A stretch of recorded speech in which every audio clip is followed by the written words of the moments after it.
The morning Beckett Harlow turned 33, he stood in front of a full-length mirror inside the East Wing dressing room of the Harlow estate and thought about silence. Not the comfortable kind that fills a room after a long day. The other kind. The kind that lives in a man's chest for years, quiet enough to ignore, heavy enough to notice every time he tries to breathe past it. He adjusted his cufflinks platinum engraved with the Harlow crest, a gift from his mother the morning of his engagement, and studied the reflection of a man who had by every visible measure built exactly the life he was supposed to build. The suit was perfect. The estate behind him was perfect. The 200 guests waiting in the garden pavilion were perfect. Vivian Ashworth was perfect. The door opened 3 inches. His personal steward Gerald, a man of 61 years, who had worked the Harlow household since before Beckett could walk, pressed his face into the gap with the particular expression he reserved for information that required careful delivery. "Mr. Harlow." A pause that lasted exactly 1 beat too long. "There is a woman at the front gate. She says she knows you. She has—" Another pause. "Children with her, sir. 3 of them." Beckett did not turn around.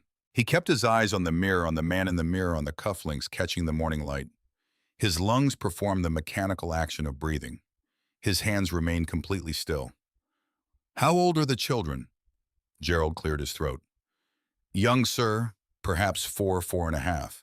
Beckett set the second cufflink into place, pressed it flat against his wrist.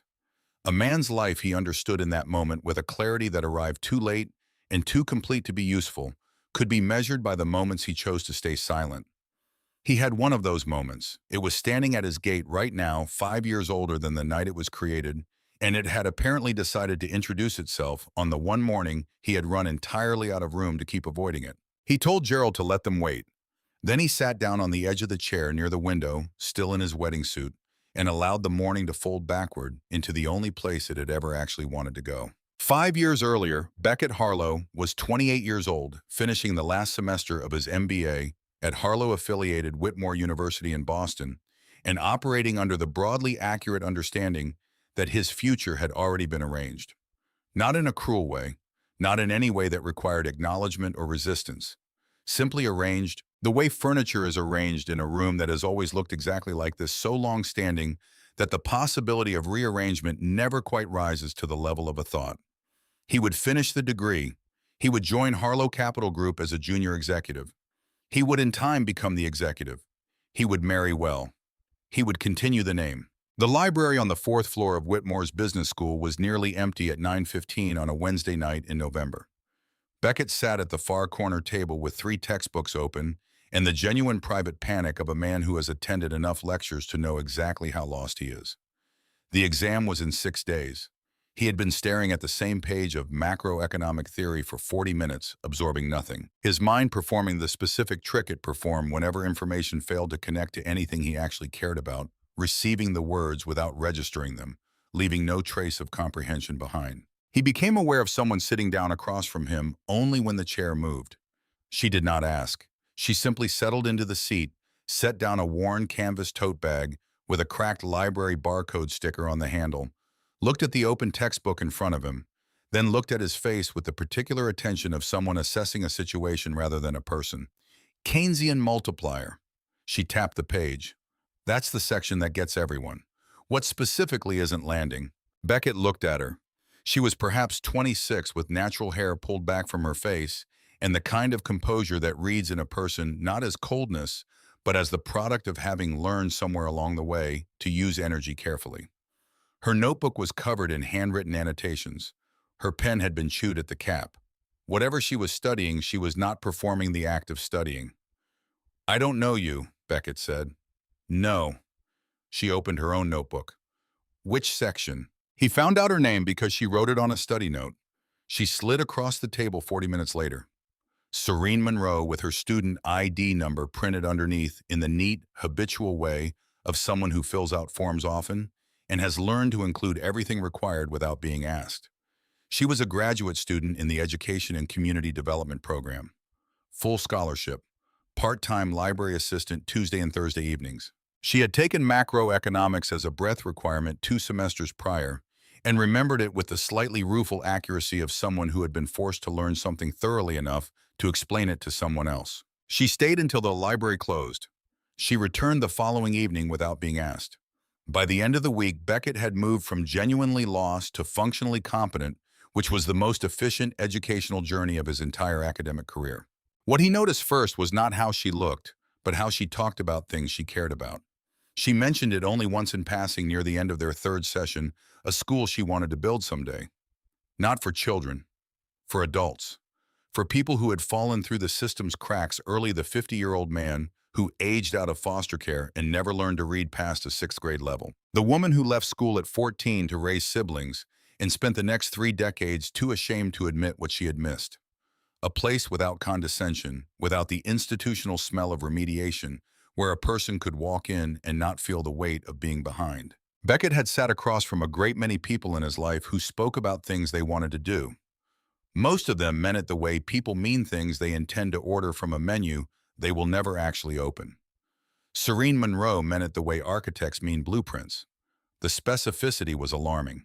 She had already identified 3 underserved zip codes in South Boston with the highest concentration of adults who had never completed secondary education. She had a funding model sketched in pencil on the back page of her notebook. She had read 6 grant applications submitted by similar programs in other cities and underlined the language that had worked. He passed his exam. He asked her to dinner. She considered it for 3 full seconds in a way that suggested she was actually considering it, then said yes. What followed was this kind of relationship that rearranges a person's interior furniture without announcing itself. Beckett had dated women before strategically, usually in the way that felt natural when your mother had opinions about everything, and you had never fully separated your preferences from hers. With Serene, something different operated. She was not impressed by the Harlow name. Not because she was performing indifference, but because it genuinely did not register as a unit of measurement she used. She measured things differently. She measured them by what they built, what they protected, what they cost the people who couldn't afford the cost. He started showing up at her study sessions even when he didn't need help. She started calling him on things the way he deferred in conversations about money, the way he pre-filtered his own opinions through an imagined version of his mother's response before he finished having them. She did not do this cruelly. She did it the way a person removes a splinter directly without drama, because leaving it in is worse than the brief discomfort of taking it out. By February, he was in love with her. He recognized it not as a sudden event, but as a conclusion he had been arriving at for months, the way a traveler realizes they have been home for a while before noticing the journey has ended. He told his mother in March. The Harlow estate sat on 4 acres in Chestnut Hill, 12 minutes from the Whitmore campus, and had belonged to the Harlow family for 3 generations. Constance Harlow was 61 years old, the widow of Robert Harlow Sr., and the operating executive of the Harlow Capital Group's philanthropic arm, which was the role she had constructed for herself after Robert's death, to maintain both presence and distance from the business her elder son now ran. She was a woman of considerable intelligence deployed in the service of considerable will, and she wore both qualities the way she wore everything else in her life, as if they had always belonged to her, and the only question was whether other people had the grace to recognize it. Beckett brought Serene to the estate on a Sunday in late March, 3 weeks after telling his mother the relationship was serious. Constance received them in the east sitting room with the particular warmth of a woman who has already formed a conclusion and is extending the formality of the conversation out of good manners rather than genuine curiosity. The dinner was correct. The food was excellent. Constance asked about Serene's family with the measured interest of a person conducting a pleasant interview, registering each answer with a nod that conveyed neither approval nor its absence, just reception filing. Serene answered without apology. Her mother taught 3rd grade in Macon, Georgia. Her father had worked construction most of his adult life. She was the first in her family to attend graduate school. She intended to work in community education, specifically adult literacy and workforce development. She had no particular interest in entering a field with more visible compensation because she had chosen her work the way some people choose their religion, not for what it returned, but for what it meant. Constance listened to all of this with the attentiveness of a woman who has learned that the most useful information is gathered in silence. After dinner, when Serene excused herself to use the restroom down the hall, Constance set down her wine glass with the careful precision of someone making a point through an object rather than words. "She's intelligent," Constance said. Beckett felt something relax in him prematurely. She's extraordinary. Kindness and intelligence are wonderful qualities. Constance turned the stem of the glass between two fingers. A Harlow man must also be thoughtful about the choice he makes, about what that choice communicates about where this family is going. She's exactly the kind of woman this family should be proud of. Constance smiled, and the smile did not reach the part of her face where warmth would live. I'm simply saying, Beckett, don't let a good heart blind you to the larger picture. That's all I'm saying. He didn't answer that. He heard Serene's footsteps returning down the hallway and let the silence close over the conversation like water over a stone. What he did not know, what he would not know for 5 more years, was that the dinner had not been Constance's first encounter with Serene Monroe's name. He found out by accident 2 weeks later. He had come to the estate on a Tuesday afternoon to retrieve documents from his father's old study, which Constance now used as her own. The door was open. She was not in the room. On the desk, set to one side of her open laptop with the casual placement of something reviewed recently and set aside, was a manila folder. The tab read in Gerald's neat handwriting, Monroe-esque background. Beckett stood in the doorway for 4 seconds. He crossed the room. He opened the folder. Inside 12 pages. A photograph of Serene taken outside the Whitmore Library, timestamped 6 weeks before he met her. Her full legal name, birth certificate, county social security number partially redacted. Her parents' names, occupations, home address in Macon. Her scholarship records. Her undergraduate transcripts from Georgia State. A note handwritten in Constance's script at the top of the first page. Nothing disqualifying. Origin concerns remain. Beckett stood with the folder open for a long time. He could hear the housekeeper somewhere in the east wing. He could hear very faintly the sound of the garden through the study window. He closed the folder. He put it back exactly where it had been. He walked to the kitchen, accepted a glass of water from Mrs. Pruitt, the housekeeper, and said nothing about what he had just read to anyone. Not that afternoon, not that week, not ever. He told himself it was because confronting his mother about it would only create a conflict that served no one, that the investigation had found nothing, that what mattered was the relationship, that Constance's concern, however expressed, was ultimately about the family she had spent 40 years protecting. He was very good at this kind of reasoning. He had been practicing it his entire life. The truth, which he would not arrive at for 5 more years, was simpler. He was afraid. Afraid of his mother's disappointment, afraid of the conversation's consequences, afraid of the version of himself that might emerge on the other side of it. So he chose for the first time the floor. He looked at it. He said nothing. He put the folder back. It was not the last time. He proposed to Serene in April. Not with a ring from the Harlow collection, not at a restaurant chosen for its visibility or its impressiveness, but in the Whitmore Library at the same corner table where she had first sat down across from him without asking permission. He had a ring he had chosen himself from a jeweler on Newberry Street that Constance did not know sized to Serene's finger, a blue sapphire that she had mentioned once briefly, in a conversation about how she found diamonds slightly cold. She looked at the ring for a long time before she looked at him. "If you can't stand between me and your mother when it matters," Serene said, and her voice held neither anger nor ultimatum, just the quality of someone stating a structural requirement, "this ring means nothing. Not to me, not to us. I need you to understand that before I say yes." "I understand it." "Do you?" "Yes." He meant it. He meant it in the sincere, complete way that a person can mean something they have not yet been tested on. "I understand it." She put the ring on. She kissed him. He held on to her in the quiet of the empty library and felt with the particular conviction of a man who has not yet met the specific situation that will reveal his actual nature, that he was finally becoming someone worth being. The suggestion of fertility testing came from Constance in late May, presented over Sunday brunch as a matter of practical foresight rather than personal scrutiny. She framed it as something forward-thinking. Couples did medical due diligence. Nothing more, the kind of responsible preparation that differentiated families who planned from those who simply hoped. She looked at Beckett while she said it, not at Serene. Beckett brought it to Serene that evening.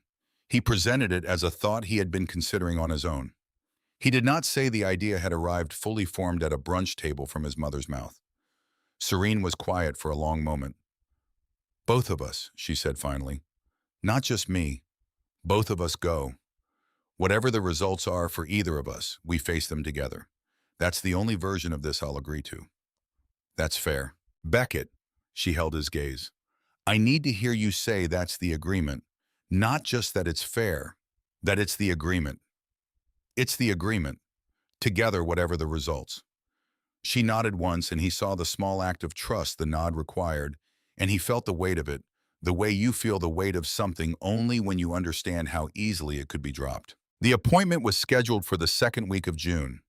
The clinic was on Commonwealth Avenue with a waiting room that managed to feel both sterile and somehow soft, filled with couples who sat in the specific configuration of people holding private fear in a public space. Beckett and Serene sat with their shoulders touching, not talking much, in the way of two people who have said what needs to be said and are now simply waiting for information. The physician was Dr. Ellison, a reproductive endocrinologist in his 50s, with the practiced calm of someone who delivers difficult news often enough to have developed genuine, rather than perform compassion.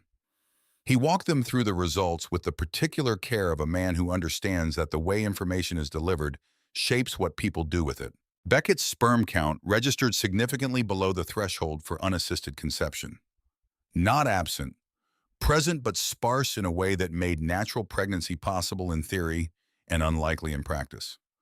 Dr. Ellison explained the treatment protocols available: medication, lifestyle adjustments, assisted reproductive options, and was specific about success rates in a way that was honest without being cruel. Then he turned to Serene's results. There were structural abnormalities in both fallopian tubes, likely the result of an undiagnosed infection years prior. The ovarian reserve was lower than expected for her age. Conception, Dr. Ellison said carefully, would be more challenging on both sides, but the word he returned to was the same word both times: possible.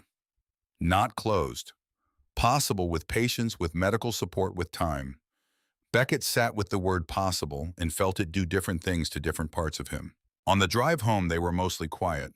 Serene looked out the passenger window at the Boston evening, and he could see in the side of her face that she was processing, in the particular interior way she processed large things, not shutting down but going somewhere very specific inside herself, working through the information with the same methodical care she brought to everything.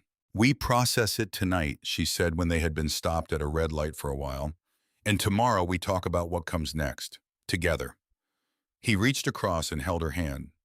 She let him. He thought in that moment that he was doing the right things. He thought the weight on his chest was grief, shared grief, the reasonable response of two people absorbing difficult news about their shared future. He did not yet understand that part of the weight was something else. The specific pressure of a conversation he knew was coming, that he did not know yet whether he was capable of navigating correctly. He found out 3 days later. Constance arrived at the clinic's patient consultation office without having been told the appointment time. Beckett, waiting in the small hallway while Serene used the restroom before they left, turned to find his mother walking through the front entrance in her Tuesday afternoon coat, completely composed, as if she had simply taken a different route home and ended up here by reasonable geography. He understood immediately that she had known the appointment time. He understood further that she had known it because she had made it her business to know it. And he felt the particular specific shame of recognizing that he should have anticipated this and hadn't, or had anticipated it and chosen not to address it, which was a distinction that no longer felt meaningful. Mom, his voice came out flatter than he intended. This isn't the right time. You're my son. Constance moved past him toward the consultation hallway with the confidence of a woman who has never accepted a closed door as final. This is exactly the right time. Serene came around the corner from the restroom hallway and stopped when she saw Constance. The three of them stood in a triangle in the pale-lit corridor, and for a fraction of a second no one spoke. And in that fraction, Beckett saw Serene's face do a rapid and controlled adjustment, surprise, recognition, then a very deliberate settling into stillness. Constance spoke first. She spoke in the tone she used for things she had decided were settled matters, not unkind, not raised, carrying the precise weight of someone who believes their authority on the subject has been established by credentials no one has asked to see. The results indicate complications on both sides. I've been informed of the general parameters. She did not explain how she had been informed. A Harlow man requires security. He requires the assurance that what he is building will last and will grow and will continue. A woman who cannot provide that assurance is not a risk I am in a position to support my son taking. Serene's gaze moved from Constance to Beckett. Not with panic, not with the dramatic appeal of someone waiting to be rescued. With something quieter and more specific, the look of a person checking whether the structural support they were told was there is actually there. Beckett felt the floor of the hallway under his feet.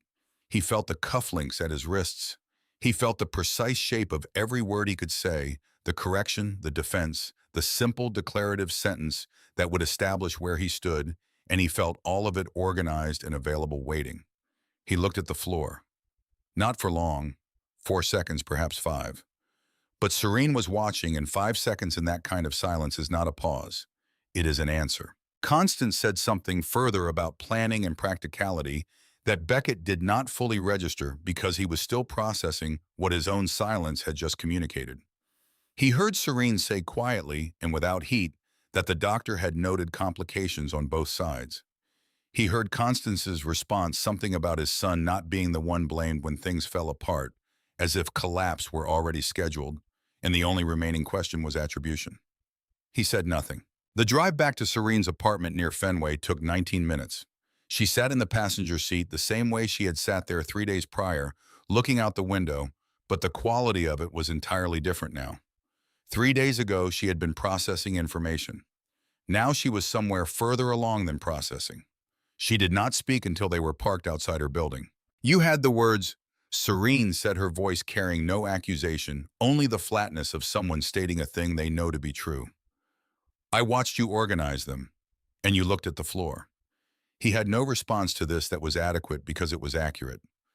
"I'm sorry," he said, and the inadequacy of it opened up under the words as he spoke them. "I know you are." She was quiet for a moment.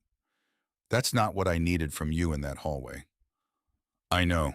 She got out of the car. He followed her up the steps to her door, and she let him in, and they sat across from each other in her small living room, with its stacked books and annotated notebooks, and the corkboard above her desk, covered in printed maps of underserved Boston zip codes. And they talked for a long time in the way people talk when they are not quite talking about the thing they are talking about. He drove home at 11. He told himself it had been a hard evening, that things would settle, that Serene was resilient and they were strong, and Constance's opinions were not the weather, not something you had to stand in unless you walked outside. What happened next happened 3 days later on a Thursday at 9:45 in the evening. He had said something he had been building toward in the private chamber, where men build the things they are afraid to think directly. He had said it with the specific artlessness of someone whose fear found a shape before his conscience could review it. "What if you never give me children, Serene, after everything? What if you can't?" The room went very quiet.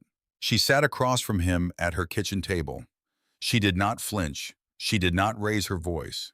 She looked at him for a long time with the expression of someone receiving confirmation of something they had already suspected but had been hoping not to confirm. Then she stood up.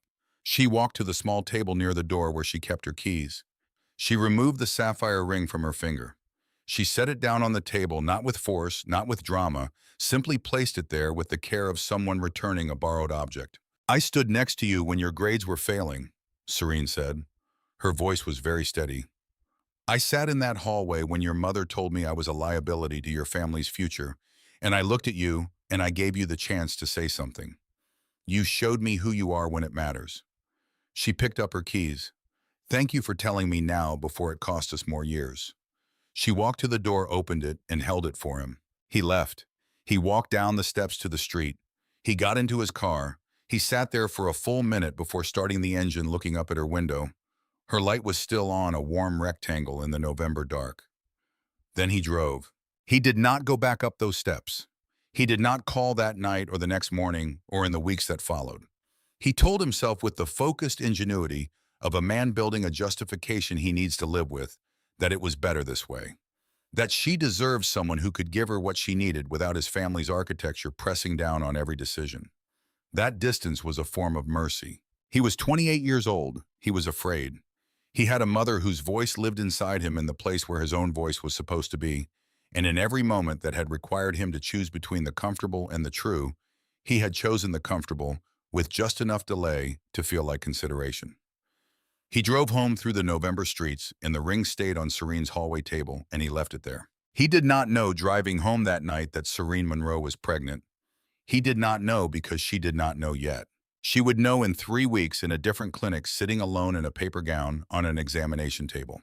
She would hear the word and sit with it for a very long time in the particular silence of someone whose entire interior landscape has just been rearranged without her consent. She would be alone when she heard it.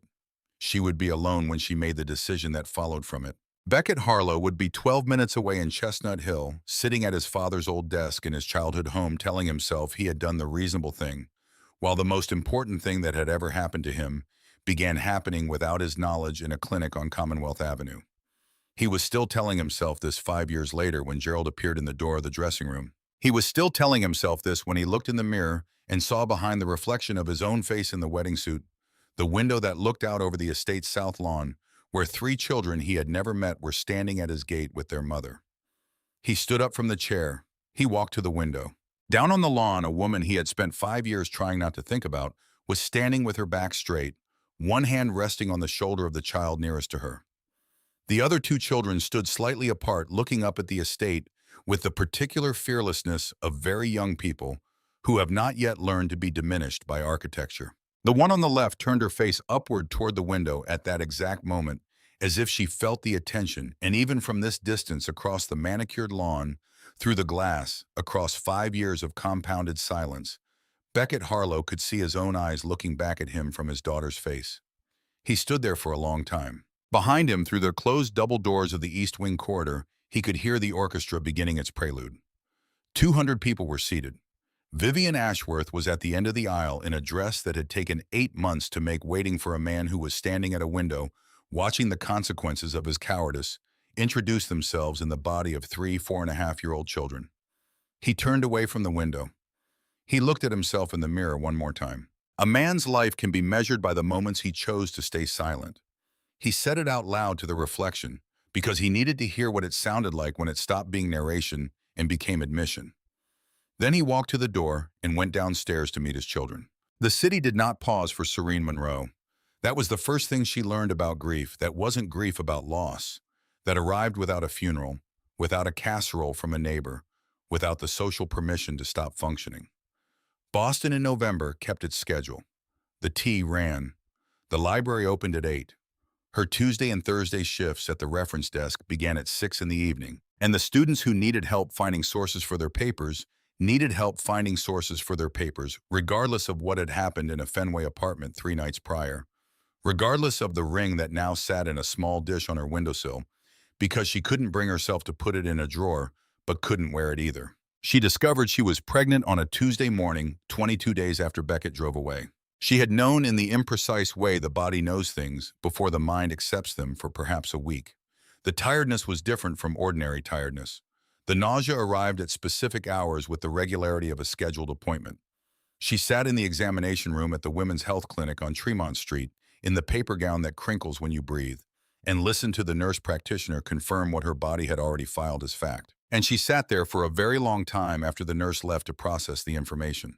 Possible, Dr. Ellison had said 6 weeks prior. Possible with patience, with medical support, with time. She looked at the ceiling of the examination room. She was 26 years old, newly alone, carrying a child whose father had looked at a floor rather than look at her when she needed him to speak. She made the calculation that a woman in her specific position makes not with cold precision, but with the kind of clear-eyed honesty that replaces sentiment when sentiment becomes a luxury you cannot afford.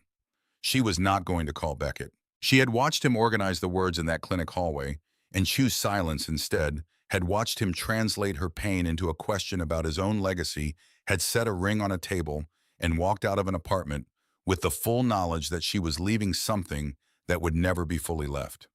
She was not going to build a future on the structural weakness she had already seen tested. She was going to do this. The decision did not feel brave. It felt like the only available direction that didn't require her to become someone she didn't recognize. She kept working. She kept attending her seminars. She told no one for 6 weeks, moving through the Whitmore campus with the specific discipline of a woman who has decided that the best camouflage is continued competence. Her advisor, Professor Tannehill, commented that she seemed tired. Serene told her she was adjusting her sleep schedule. Professor Tannehill accepted this with the pragmatism of an academic who had learned not to diagnose what her students didn't volunteer. The phone call from Augustine Reed came on a Wednesday evening in late January, 4 months after the ring went on the windowsill dish. She had known Gus Reed since sophomore year of undergrad, when they had been assigned to the same community service practicum in Dorchester. He was 3 years older than her pre-law at the time, now running a small but successful mediation consultancy out of an office on Atlantic Avenue. He called periodically with the comfortable irregularity of a friendship that didn't require maintenance to remain intact. They caught up over the phone for 20 minutes before he said, with the directness that had always been one of his better qualities, "You sound like someone who's managing something you haven't named yet." She told him. He was quiet for 4 seconds. Not the silence of someone processing shock, but the silence of someone choosing carefully. "Are you safe?"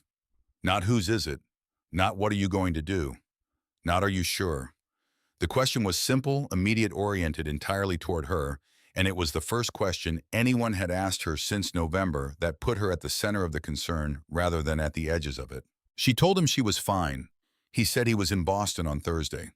They met at a coffee shop near the public garden, and Gus Reed sat across from her with his hands wrapped around a coffee cup and listened to the whole of it without interrupting, without advising, without the slightly elevated energy of someone waiting for his turn to respond. When she finished, he said only, "What do you need right now?" "Practically." She said she wasn't sure yet. He said, "Okay, then let me know when you figure it out. I'll be here." He meant it with the specific literalness of a person who has already determined that the sentence is a commitment, not a courtesy. She found out it was triplets in February. She was at the OB clinic on Newbury Street, routine ultrasound, lying on the table in the particular uncomfortable stillness of someone waiting for a scan to begin, when the sonographer moved the transducer slowly across her abdomen, paused, moved it again, then looked at the screen with an expression that was not alarmed, but was specifically careful. "Ms. Monroe," the sonographer kept her voice even, "I need to go over what I'm seeing with you. 3 heartbeats. 3 distinct separate functional heartbeats, each occupying its own visible space on the monitor." The sonographer pointed to each one, numbered them, explained that this was a triplet pregnancy, that it would be classified as high risk from this appointment forward, that she would need a specialist referral immediately. Serene looked at the monitor for a long time. Then something happened in her face that the sonographer later told a colleague she had never seen before. In that specific context, the woman's expression moved through surprise, through something that might have been the edge of panic, through a kind of reckoning, and arrived at a look that could only be described as the expression of someone who has just decided beyond argument that they are going to be equal to whatever this is. She called Gus from the parking lot. She told him. He was quiet for 2 seconds. "I'm coming." No question about whether she wanted him to. No navigation of the logistics out loud. Just the statement, flat, final, delivered with the matter-of-fact quality of someone who has already started moving. He found her a maternal fetal medicine specialist, Dr. Caldwell, one of the best in the city, with a practice out of Mass General within 48 hours. He moved her out of her Fenway apartment into a larger, quieter place in Jamaica Plain that he owned but wasn't using, with 2 bedrooms, a proper kitchen, a building with an elevator, and neighbors who were older, quieter, less likely to play music at 2 in the morning. He did not call this help. He called it logistics. The distinction mattered to Serene, who had spent a long time being too proud to accept charity, but had no mechanism for refusing a friend who refused to frame things as charity. Dr. Caldwell was 53, experienced and precise in the way of someone who has delivered enough difficult information to understand that clarity is its own form of kindness. She walked Serene through the pregnancy parameters with the structured thoroughness of a person who respects her patient's capacity to handle truth. Preterm labor was their primary concern.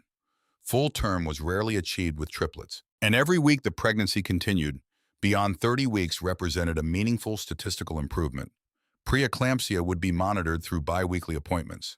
Growth discordance between the 3 babies would be tracked via regular ultrasound. Serene was to remain within 30 minutes of Mass General from the 28th week onward. She absorbed all of it. She took notes in the same notebook she had used for her graduate seminars, in the same neat annotated script, and she went home and transferred everything to a separate binder she organized by trimester. Gus, who had come to the appointment and sat in the waiting room without being asked to do so, drove her home. On the way, he stopped at a grocery store and bought what Serene described as an unreasonable quantity of food, which he stocked in her kitchen while she sat at her kitchen table reviewing Dr. Caldwell's instructions. He did not ask if this was acceptable. He simply did it with the efficiency of a person who has identified a problem and solved it. "You don't have to be here this much," Serene said, watching him organize her refrigerator. "You're right." He closed the refrigerator door. "Which shelf do you want the prenatal vitamins on?" She told him the top shelf. He put them there. She did not argue further. What Gus Reed did not do was complicate things. He did not press her about Beckett. He did not offer opinions about the decisions she had made or the ones ahead of her. He did not treat her pregnancy as an occasion for his feelings about it. He showed up, did what was needed, left. When she wanted quiet, returned when she called. He was 31 years old, the product of a family where service was expressed through action rather than declaration. And he brought this quality to Serene's situation with the same straightforward application he brought to everything. She would need it.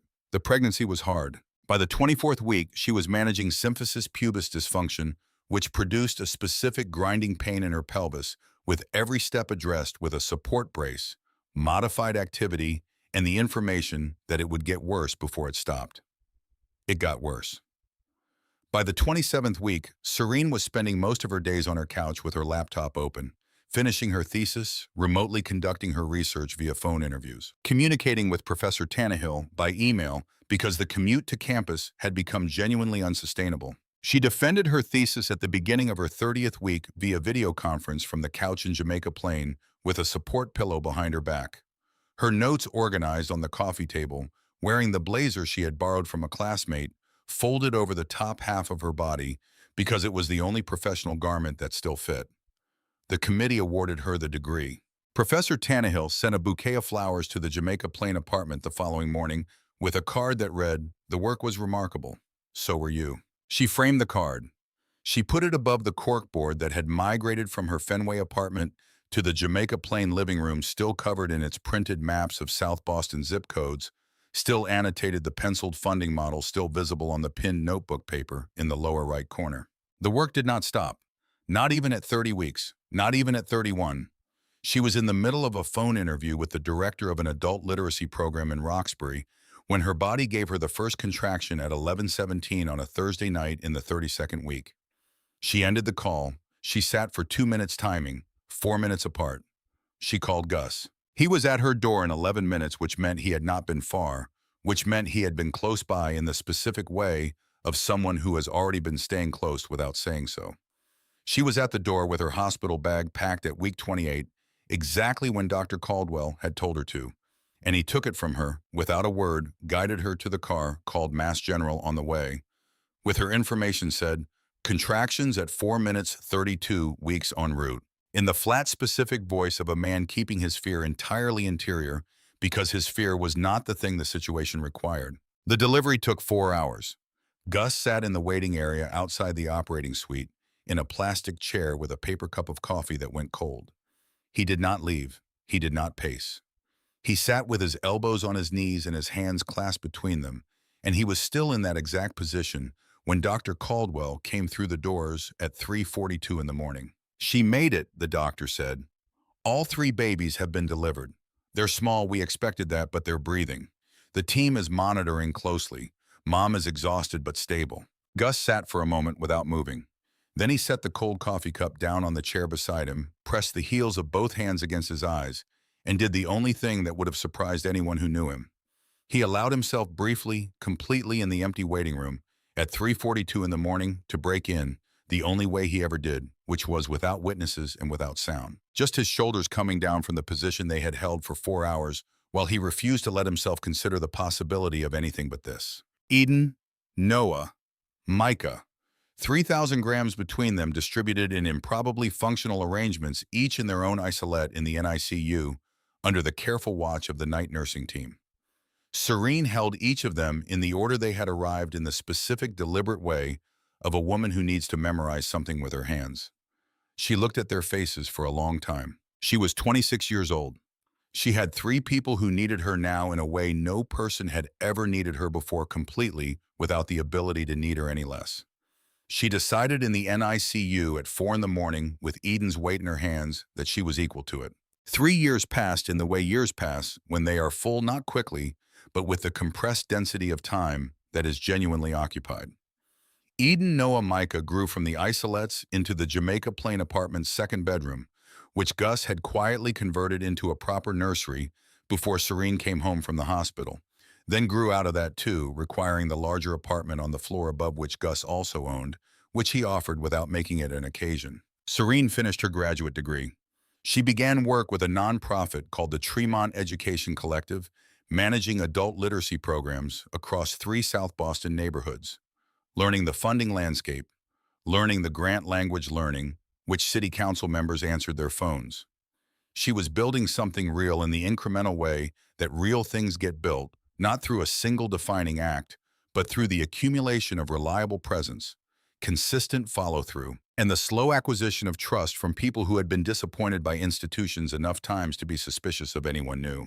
Gus remained, not as a father figure to the children, not as a partner, but as the specific category of person who had decided apparently irrevocably to be present in her life and had located a form of presence that didn't require her to rearrange her life to accommodate his feelings. He took the children on Saturday mornings when Serene needed to work. He fixed things in the apartment when they broke. He came to Eden's first birthday and Noah's first word and Micah's first attempt at walking, which involved a dining chair, considerable ambition, a rug that was not secured, and a fall that was more surprising than painful. She told him she loved him in the way you tell someone a truth you have known for a while and have been deciding whether to name. He said he knew.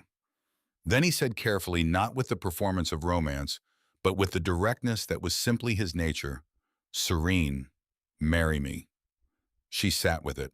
"You deserve someone who comes to you whole," she said finally, "not someone who is still working out where the broken pieces go.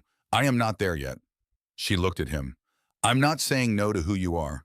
I'm saying I can't give you a half-healed heart and call it a marriage." He was quiet for a moment. Then, "All right." One word, the kind of all right that is not resignation but is genuinely acceptance. The acceptance of a person who understood the distinction between what he wanted and what she was able to give, and had the character to not collapse those two things into each other. He stayed. The form of his presence adjusted imperceptibly from the shape of something hoping to become more, into the shape of something that had located its definition and was content within it. The children adored him. Eden called him Gus. Noah called him Gus. Micah, who had been watching the dynamic between the adults with the particular attention of the child who notices most, called him Gus, with the specific inflection of someone who understands that a name can contain a great deal of unresolved categorization. On a Tuesday morning in the spring when the triplets were 3 years old, Micah climbed onto the kitchen stool, looked at Gus across the counter, and asked with the straightforward precision of a child who has identified a question and sees no reason to approach it indirectly. "Are you our daddy?" Gus set down his coffee cup.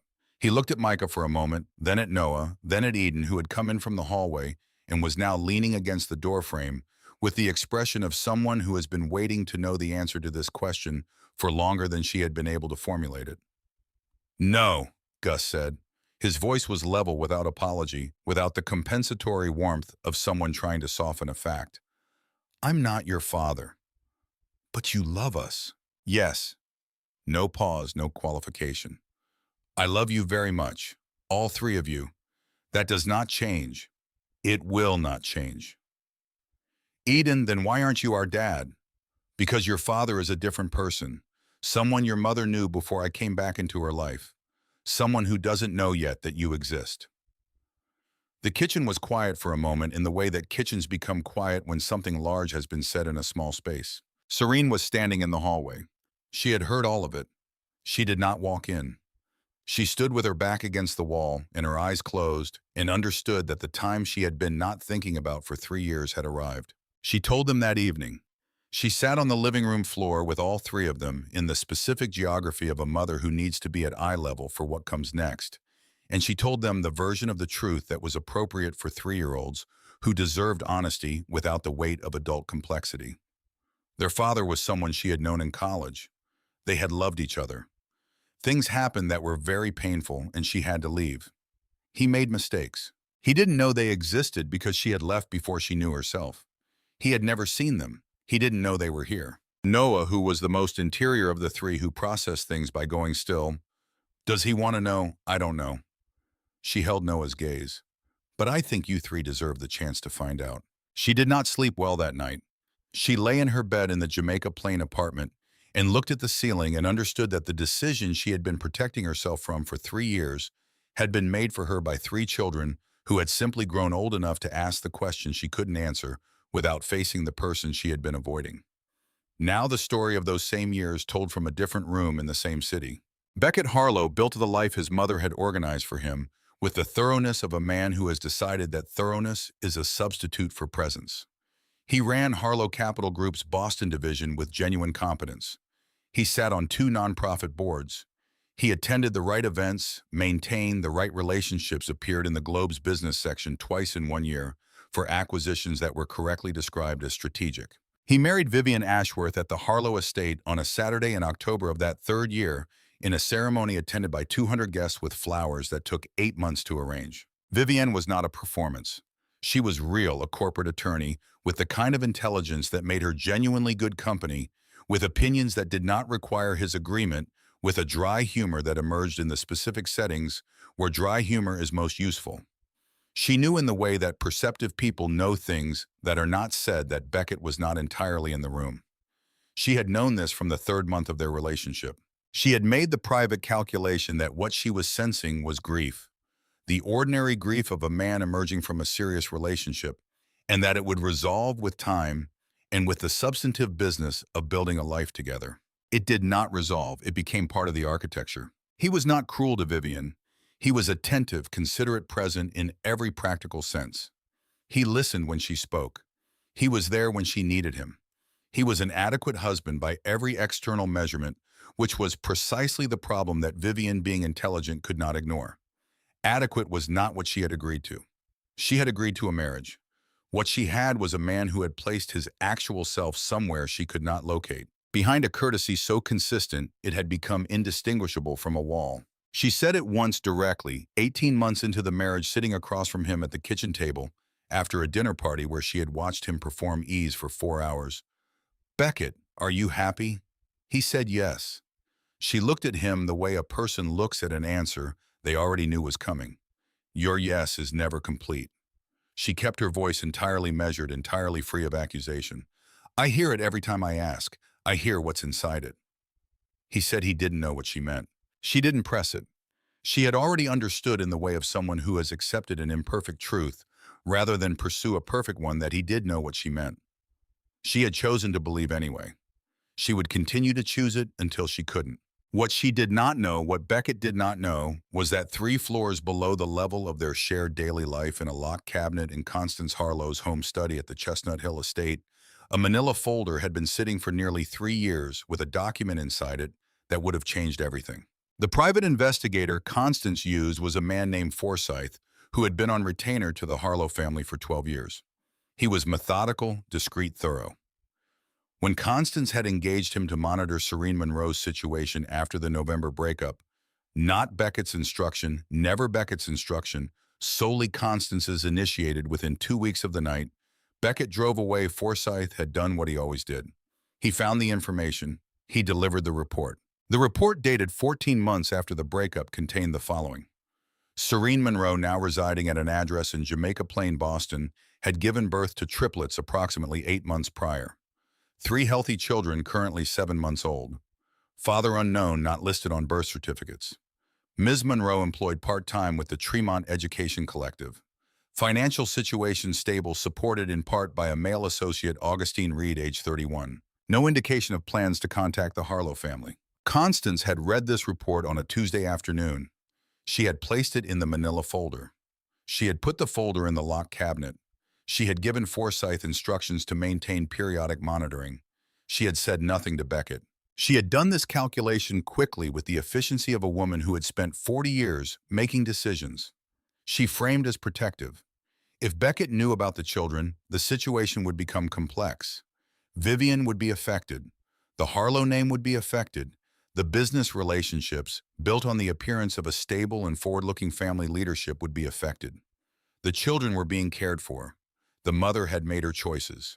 The structure that Constance had spent her life maintaining did not benefit from disruption. She had made her calculation. She had filed the folder. She had told no one. In the second year of Beckett's marriage, Vivian underwent fertility testing of her own, prompted by a conversation about family planning that had been deferred long enough to become slightly uncomfortable. The results came back with complications, not unlike those Dr. Ellison had described for Serene 2 years prior. Vivian received the information with the composure of someone who has prepared herself for uncertainty and found it as expected. She looked at Beckett across the doctor's desk and said, "It's information. We work with what we have." Beckett looked at his wife and felt with the specific clarity that arrives uninvited, the distance between this moment and the last time he had sat in a room like this, receiving news like this, with a woman beside him. What he felt was not comparison. It was recognition, not of the two women, but of the two versions of himself. The version who had been offered the truth in a clinic hallway and looked at the floor. The version sitting here now older in a better suit, still carrying the same structural weakness in the same interior location where it had always lived. Vivian did not need to know any of this. She had her own experience of the moment, her own processing to do her own quiet recalibration of the future. He held her hand on the way home and said nothing about what he was carrying, which was not entirely different from every other drive home he had taken in the past 2 years. It was Gus Reed who changed the direction of everything on a quiet evening in the spring, when the triplets were 3 years old, with the specific, unhurried care of a man who understands that timing is its own form of kindness. He had been in his office on Atlantic Avenue when the weekly issue of the Boston Globe Society section came through the mail sorted by his assistant into the stack he occasionally glanced at for professional context. The announcement was in the lower right corner, small with a photograph, Harlow Ashworth. Beckett Harlow, 31, CEO of Harlow Capital Group's Boston division, to wed Vivian Ashworth, 30, corporate attorney. Ceremony scheduled for October. He read it twice. He set the paper aside. He thought about Serene, about the children, about the particular weight of information that belongs to someone else and has arrived in your hands through no design of your own. He thought about what to do with it and what not to do and the difference between the two. That evening, after the children were asleep, he sat at Serene's kitchen table and placed the clipped announcement on the surface in front of her, without preamble, without explanation, without any of the conversational framing that would have made the moment about him rather than about her. He placed it the way someone opens a door, not pushing, not pulling, simply making the opening available. Serene sat across from the newspaper clipping for a long time without touching it. "He doesn't know," she said. "No." Gus kept his voice neutral, factual. "He doesn't know." She looked back at the paper. Something moved across her face, not grief precisely, not anger, not the specific contraction of someone absorbing a fresh wound. It was the expression of a person looking at a situation and understanding finally that the time for protecting herself from its full dimensions had passed. "I have to find him," she said. Her voice was very quiet. "Not for me. Whatever happened between us, I have worked through enough of it to know this is not about reopening anything. This is about them." She looked toward the hallway where her children were sleeping. They asked me. They asked me directly, and I looked at their faces, and I cannot keep protecting myself at their expense." Gus nodded once. "I'll drive you," he said. She shook her head. "No." The word was gentle but absolute. "This one I need to do myself." He looked at her for a moment with the expression of a man who understands the difference between the help that is wanted and the help that is needed, and who has the discipline to let that difference be the deciding factor. He picked up his jacket from the back of the chair. "Call me when you're back," he said. That was all. He let himself out.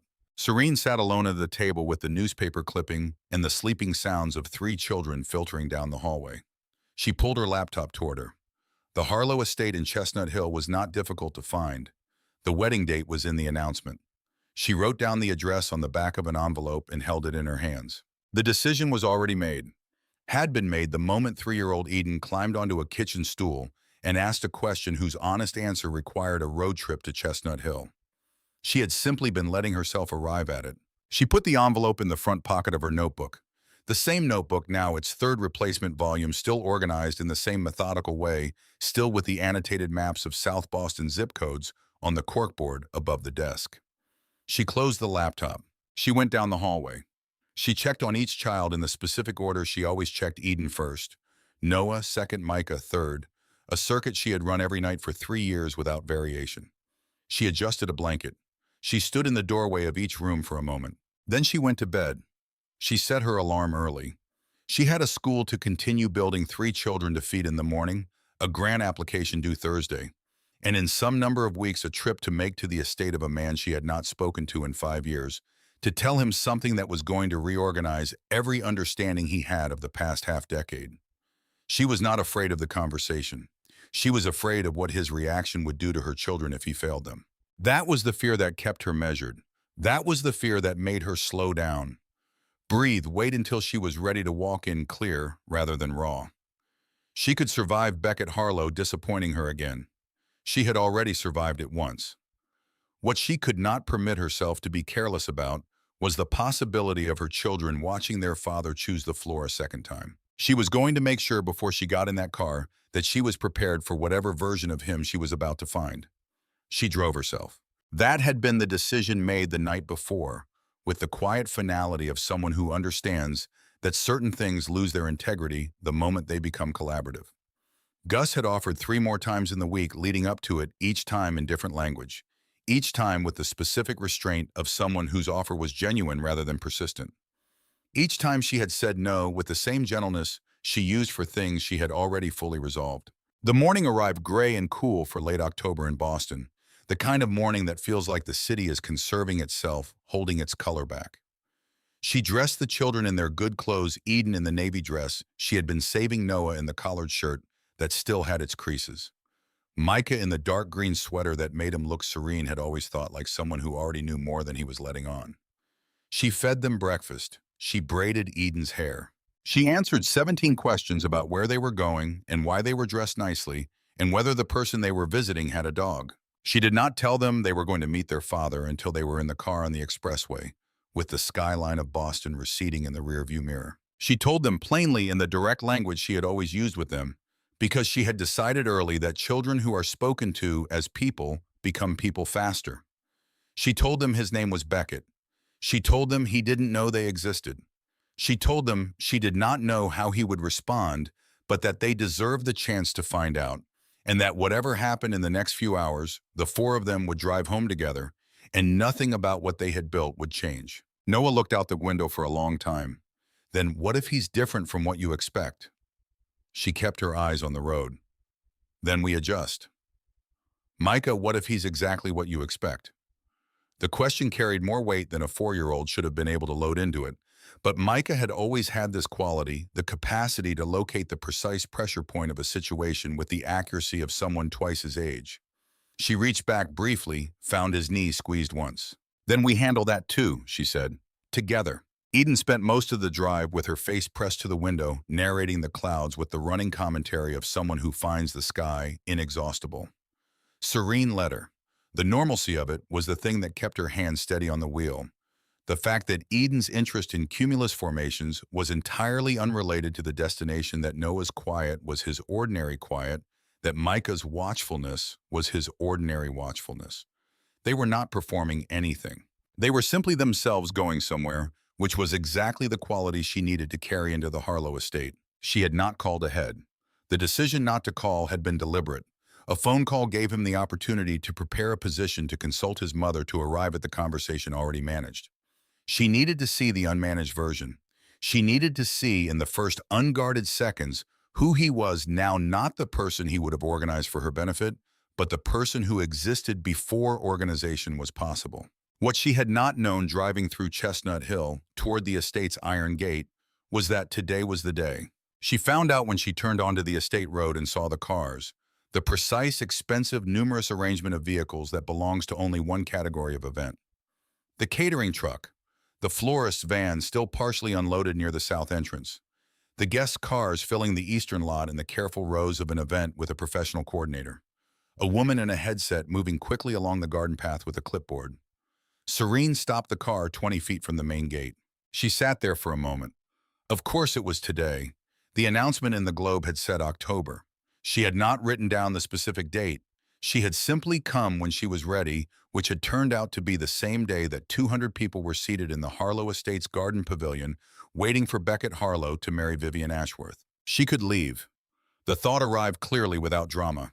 She could turn the car around, drive back to Jamaica Plain, call Gus, accept that the timing was wrong, find another day, write a letter first. All of this was available to her. She looked in the rearview mirror. Eden had stopped narrating clouds. All three children were looking at the estate with the wide, particular attention of people who understand without being told that something important is happening. She put the car in park. She got out. She helped each child out of the back seat, adjusted Micah's collar, retied Eden's left shoe, took a breath that she held for 3 seconds before releasing. Then she took Eden's hand, felt Noah take her other hand without being asked, felt Micah fall into step beside her with his hands in his pockets, and she walked toward the gate. Gerald was at the gatehouse. He looked at her. He looked at the three children. His face performed the specific sequence of a man who has just understood something he will need to report immediately. He opened the gate without speaking. She was halfway across the south lawn when the garden pavilion came into full view. The white chairs, the flowers, the gathered stillness of 200 people in formal dress arranged in the expectant configuration of a ceremony about to begin. The string quartet had just finished its prelude. The officiant was at the front. Vivian Ashworth was at the end of the aisle in a dress that caught the pale October light. Serene stopped walking. She had not planned to enter the ceremony. She had planned to wait at the house to ask to speak with Beckett privately, to do this with the minimum disruption that was still compatible with honesty. But the door she had been brought to was not the door she had anticipated, and the geography of the moment was not cooperating with the version she had rehearsed. What happened next she did not plan. Eden looked up at her. "Is that him, the man at the front?" Serene looked toward the pavilion. Beckett was standing at the altar facing the aisle in the wedding suit she had seen from below when she was still on the lawn. He had not yet seen them. The guests nearest the entrance turned first, a ripple of attention moving through the seated rows as people registered the presence of a woman with 3 small children standing at the pavilion entrance. Then Beckett turned. The silence that followed was not the silence of surprise. It was the silence of a large room full of people who have all understood something simultaneously and are processing it without having agreed to stop breathing at the same time. 3 children, dark eyes, a particular quality in the line of their foreheads and the set of their mouths. The resemblance was not subtle. It was the kind of resemblance that requires no interpretation, that speaks in the direct, irrefutable language of biology to anyone in the room who could perform basic arithmetic. Vivian, at the end of the aisle, had turned to look.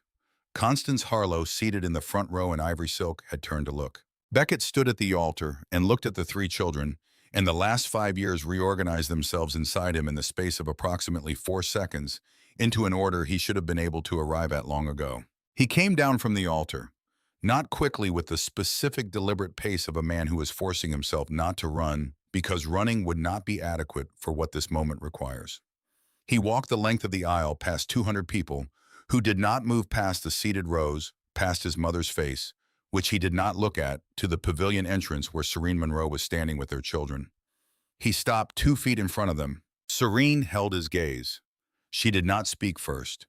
She had spent 5 years not speaking first, not explaining herself, not managing his comfort, and she was not going to begin now. It was Eden who spoke. Eden, who had been watching everything with the accumulated attention of someone who has been waiting her whole short life for this specific moment. "Are you our dad?" Beckett's throat moved. "Yes." His voice came out lower than he intended. "I am." What happened with Vivian was the thing no one in the pavilion had anticipated. She did not remain at the end of the aisle in the posture of a woman waiting to be addressed. She did not sit down. She did not perform the collapse that the occasion seemed from the outside to warrant. She walked the length of the aisle herself at a measured pace, with the composure of a woman who has been preparing for something she couldn't name for 2 years, and stopped in front of Beckett. She looked at him for a moment, not with accusation, with the final settled recognition of a person who has just received the confirmation of what she already knew. "I asked you 100 times, Vivian said. Her voice was entirely steady, carrying no tremor, no performance of devastation. "Every time you said yes. I heard what was inside the yes every single time, and I chose to believe it would change." She paused for one breath. That was my mistake, not yours alone. She looked briefly at Serene, not with hostility, with the clear-eyed assessment of one honest person acknowledging another. Whatever this is, I think it's where you were always supposed to be. She turned back to Beckett. I hope you're brave enough to do it properly this time. She walked out of the pavilion through the side entrance. She did not look back. The 200 guests remained in their seats with the particular stillness of people who understand they have witnessed something that does not require their commentary. No one spoke. The florist who had been at the edge of the garden adjusting an arrangement had stopped moving. The woman with the clipboard had stopped walking. Constance Harlow rose from her front row seat. Beckett turned to look at his mother before she spoke, and something in his face, the specific quality of a man who has arrived at the end of a long patience, stopped her 3 steps into whatever she had been preparing to say. Not now, he said. The quietness of it was more absolute than volume would have been. Not here. Not this. Constance sat back down. He turned back to his children. He took them to the East Wing sitting room, not the formal room where Constance received guests, but the smaller one at the end of the hall that had belonged to his father, that still had the low bookshelves and the reading chairs and the window that looked out over the garden rather than the road. He asked Gerald to bring juice for the children and left the door open because closed doors were not something he was willing to put between himself and Serene right now in any form. He sat on the edge of the low table so he was at the children's height. They arranged themselves in the chairs with the instinctive spatial intelligence of children who have grown up in a small apartment. Noah, in the far chair legs tucked under him. Eden on the chair arm with her feet dangling. Micah standing by the bookshelf with one hand resting on the spines, already reading the titles. Beckett looked at them. He allowed himself to do this without rushing past it, without organizing what came next, because what came next required the preceding moment to be fully inhabited. I didn't know you existed, he said. His voice was even. He did not try to make it gentle in the performative way, he made it honest, which was a different thing.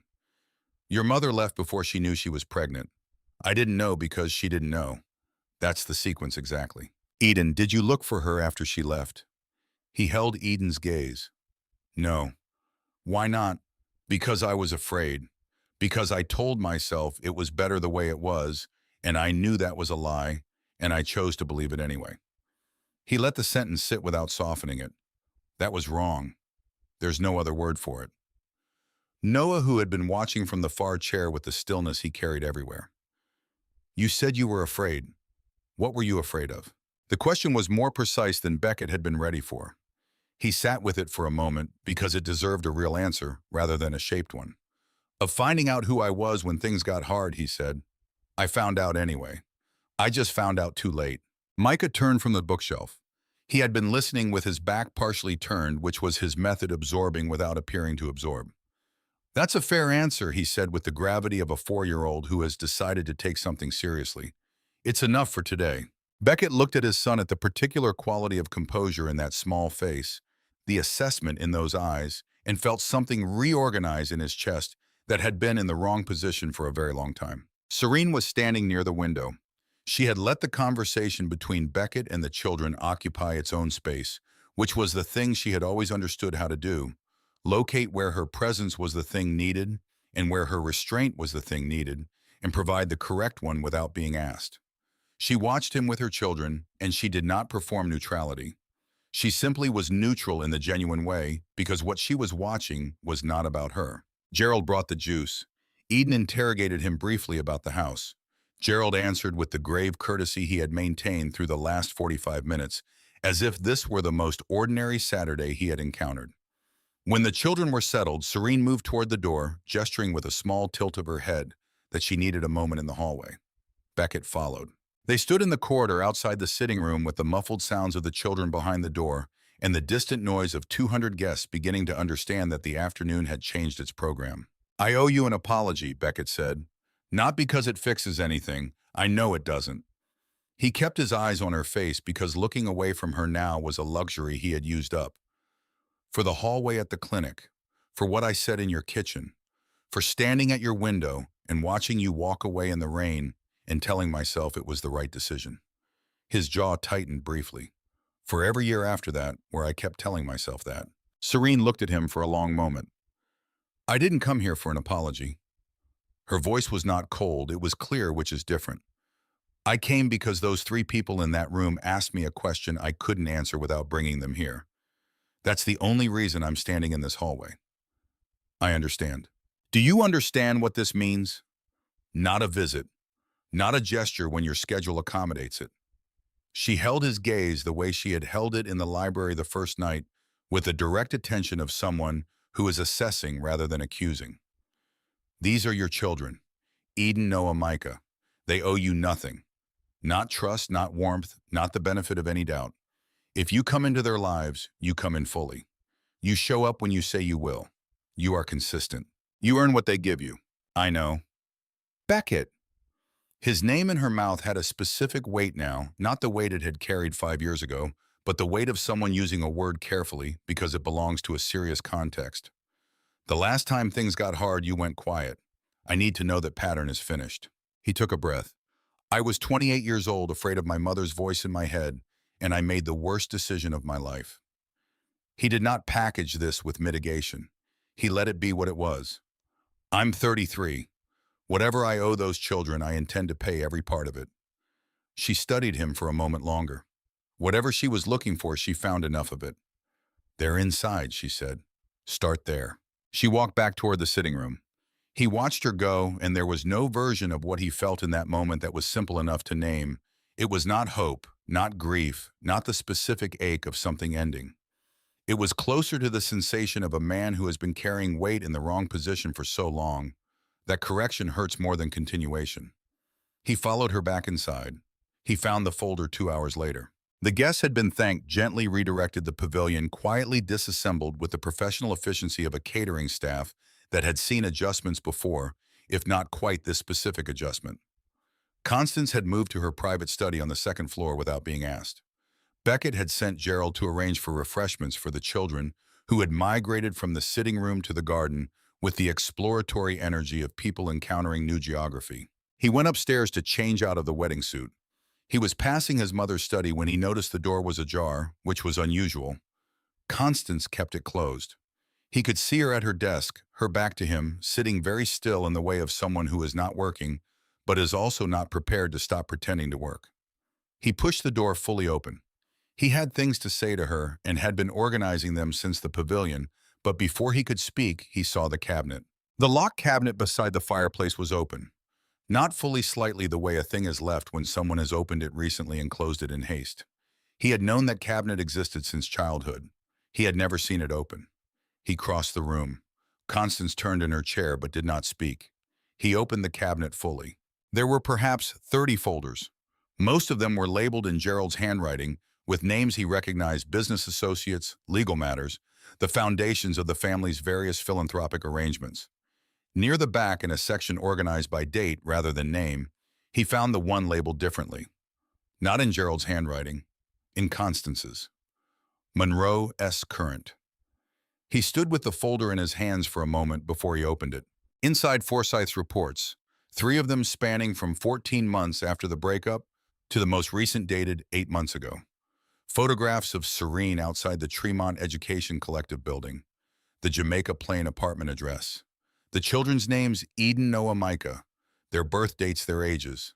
A note in Constance's handwriting on the top page: situation stable, no contact initiated, no indication of plans to approach. Recommend continued monitoring.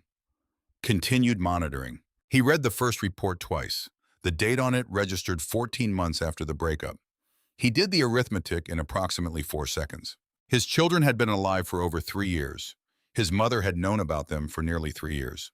She had been receiving reports commissioning surveillance filing information about his own children in a locked cabinet for nearly 3 years. She had sat across from him at Sunday brunches, at board dinners, at the small, intimate family occasions that the Harlows maintained as a ritual of continuity, and she had known. She had sat beside him at his own wedding, and she had known. She had looked at him on every occasion he had seemed, as she once described it, like a man who had left something important somewhere he couldn't remember, and she had known exactly where it was. He put the folder down on her desk. He turned to look at her. Constance was still in her chair. She had turned fully to face him now. Her expression was not defiant. It carried the specific quality of a woman who has already reviewed the available positions and understands that none of them are adequate. Beckett pulled a chair from the corner of the room and placed it directly in front of her desk. He sat down.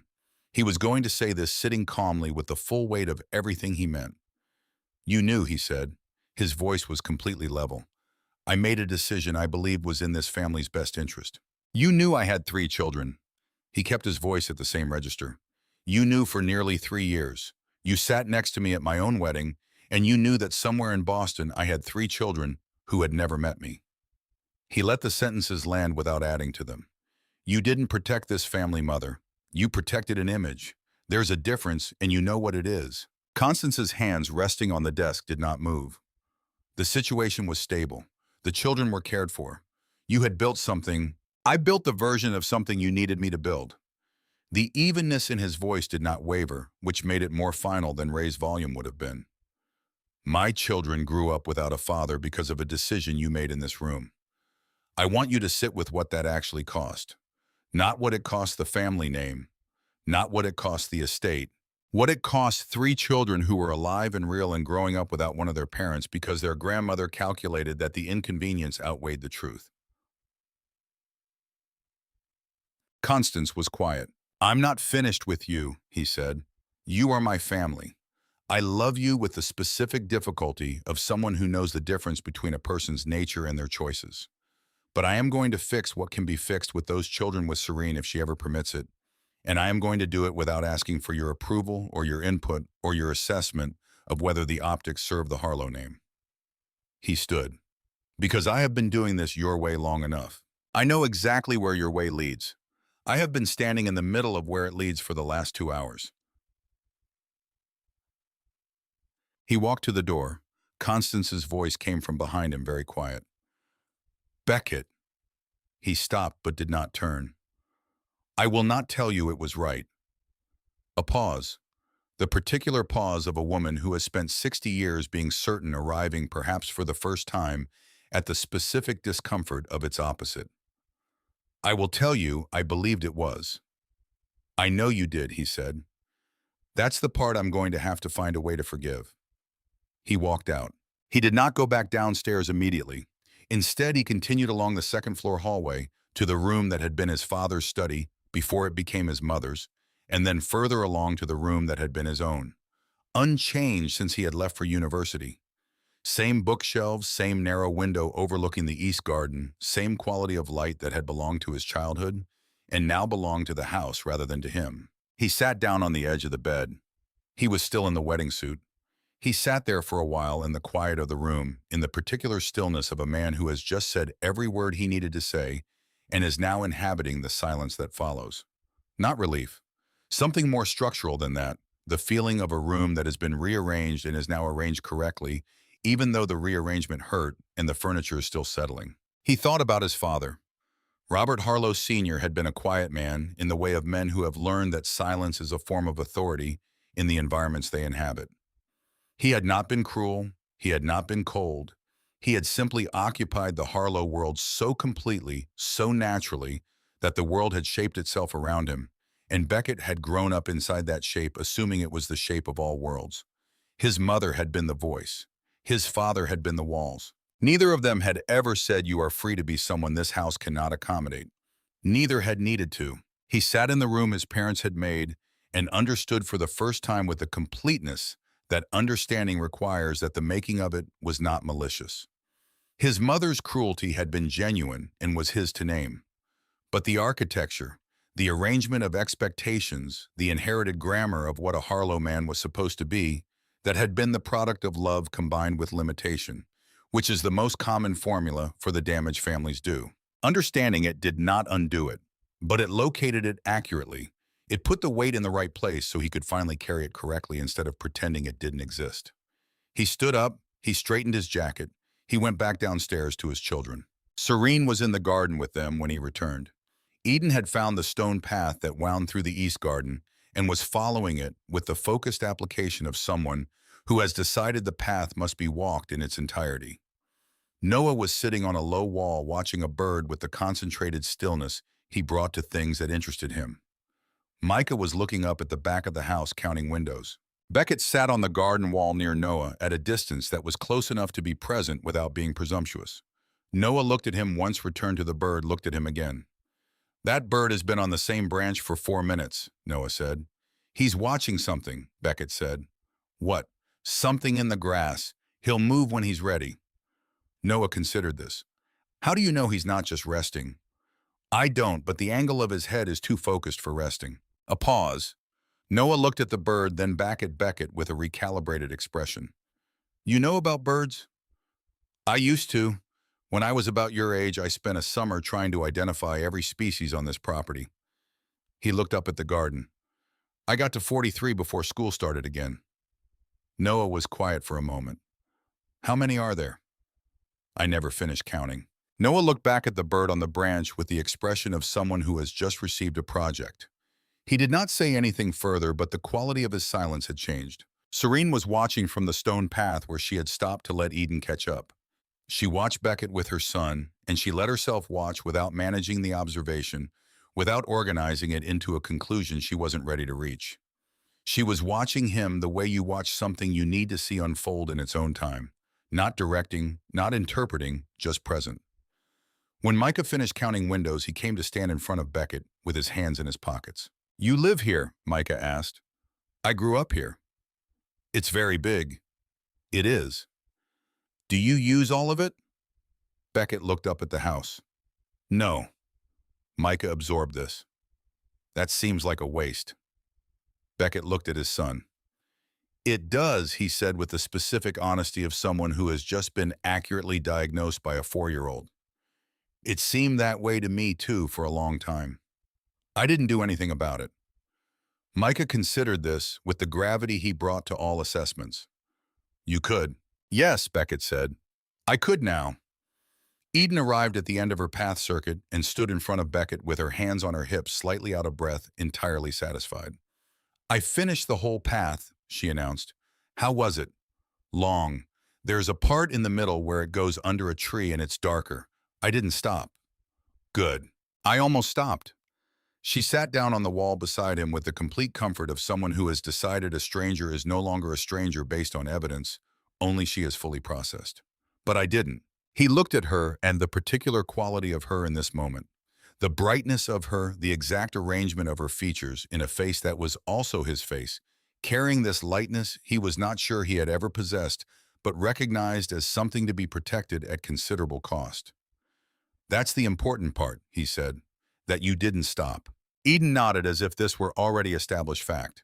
She looked up at him with the specific directness she had been deploying since the pavilion. Are you going to keep being scared? He looked at her for a moment. Probably sometimes. That's okay. She swung her feet against the wall. Mom says scared just means something matters. He felt the sentence land somewhere specific, not in the general territory of the chest where emotional things tend to land, but in the precise location of something he had needed to hear for approximately 5 years. He looked across the garden to where Serene was standing on the stone path. She met his gaze. She did not smile, not yet, but the quality of her expression in the late afternoon light was different from what it had been in the hallway. The wall was not gone, but it had shifted slightly from its previously absolute position. He noted it without claiming it. He had not earned claims yet. He had only just started the kind of accounting that would take years. 6 weeks after the afternoon at the estate, Constance Harlow came to Jamaica Plain on a Tuesday morning unannounced. Serene answered the door in her work clothes. She had a grant meeting in 2 hours. Her laptop open on the kitchen table, the annotated maps of South Boston on the corkboard, now partially replaced by the early architectural sketches of the building she had finally, after 3 years of funding applications, been granted a lease to occupy. Constance stood on the small landing outside the apartment door in a coat. Serene did not recognize a simpler one without the Chestnut Hill authority the other coat had always carried. She looked for the first time in Serene's experience of her like a woman who had set down something heavy and had not yet located the position that felt natural without the weight. I'm not going to ask to come in, Constance said. I came to say something, not to occupy your space. Serene held the door and waited. What I called protecting my family was cruelty that I dressed in the language of good sense. Constance's voice did not waver, but it carried a quality it had not possessed in the clinic hallway years ago. Not performance, not management, just the flat sound of a person saying something true. I measured you from the first evening you came to my home. I found you insufficient, not because of anything you did, but because of what you came from and what I had decided that meant. I used a medical situation as a weapon. I made you feel like a liability in my son's life in front of my son, and he let me. A pause. I will not tell you that I forgive myself for the years it cost those children. I don't have a framework for that yet, but I came to tell you that I know what it was. Serene stood in her doorway with the Tuesday morning behind her, the coffee cooling on the counter, the grant documents open on the table, the sound of the children's voices from the bedroom where they were getting ready for their program. I won't tell you I forgive you today, she said. Forgiveness is something I have to feel honestly, not perform for the sake of a moment. I don't know yet what I feel. She held Constance's gaze. What I know is that those three children deserve grandparents who see them clearly. Not as liabilities, not as complications, as themselves. She paused. If you mean what you're saying, if it holds when it's inconvenient, when they're loud, when they ask questions you don't have answers to, then we'll see what that becomes over time. I would like to meet them, Constance said quietly. When you think the time is right. I'll think about it. Constance nodded once with the particular nod of a woman who has received the only answer she had any right to expect, turned, walked back down the stairs without looking back. Serene closed the door. She stood in the middle of her kitchen for a moment. Then she poured her coffee, sat at the table, opened her grant documents, and continued. 6 months after the day at the estate, Beckett Harlow showed up at the Jamaica Plain Park at 10 on Saturday morning for the fourth Saturday running with the exact specificity of someone who has made a decision about what consistency looks like in practice rather than in principle. He brought nothing with him, no gifts, no performances, because Serene had made clear in a brief phone call that the presence itself was the offering, not what was attached to it. Noah had started telling him about school, not in the formal way, not because he had decided to trust Beckett, but in the gradual way of a child whose interior door opens incrementally when someone keeps knocking without demanding entry. He told Beckett about a project on migratory birds, which had been his idea, which his teacher had allowed because he had written a 3-paragraph proposal for it on notebook paper, with footnotes that his teacher described as unprecedented for his grade level. Micah had started asking about buildings, specifically about the buildings Harlow Capital Group developed, what made one viable over another, why certain structures got built in certain neighborhoods, what the relationship was between a building and the community it sat inside. He asked these questions with the focused precision of someone who has identified a subject and is conducting a systematic investigation of it. Eden had not yet made her determination. She was, as she had informed Beckett on the third Saturday, with complete equanimity, still deciding. She said this without hostility, simply as a status update. He had accepted the status update. He showed up anyway. Gus Reed came to the park that morning too, arriving 15 minutes after Beckett, with a coffee cup, in the particular ease of a man who has located his position clearly and no longer requires the position to be different than it is.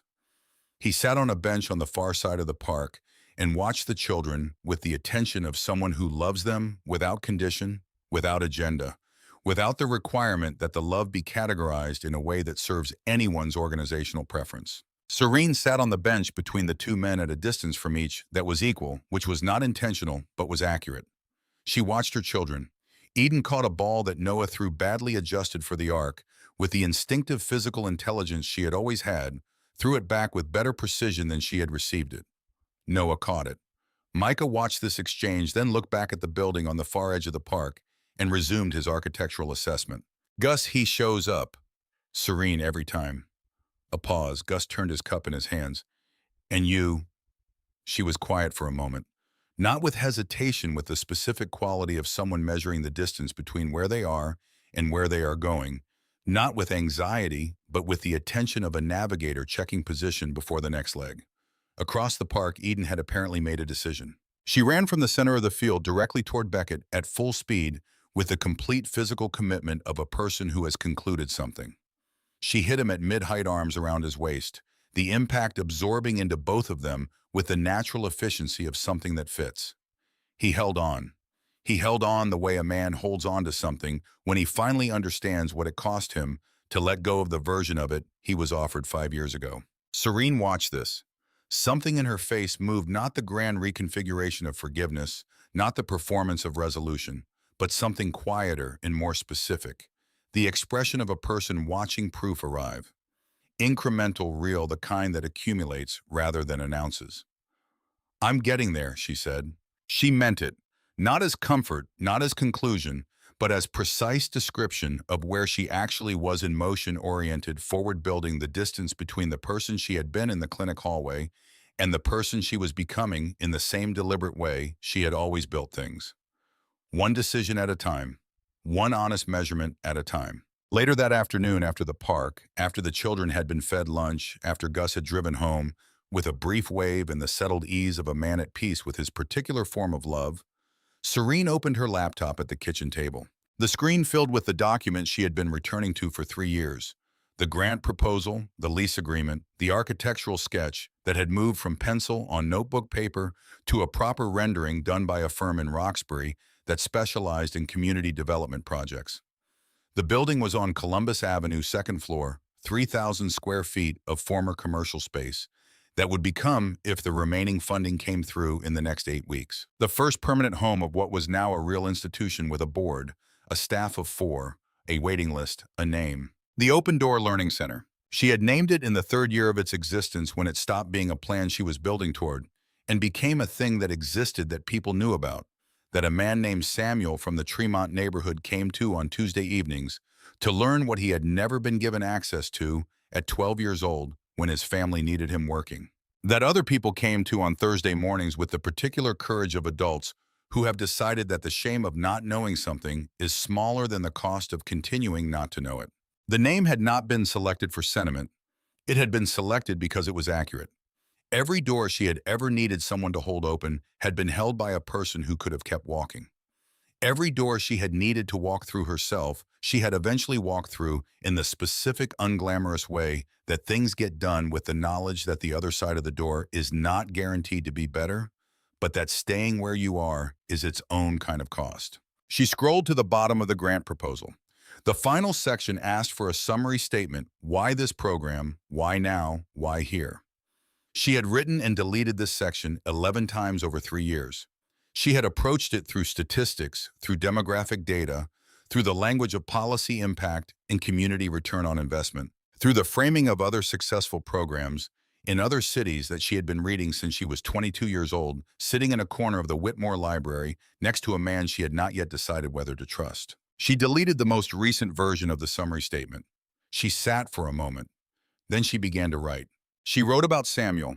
She wrote about what it costs a person to spend 40 years carrying the specific weight of an education they never received, not because they lacked the capacity, but because the door was never left open long enough for them to walk through it. She wrote about what it looks like when someone finally learns the thing they spent decades believing they had missed their chance to learn. Not relief exactly, but a kind of settling into themselves that had been waiting for the information to make it possible. She wrote, the only thing a door requires is that someone leaves it open.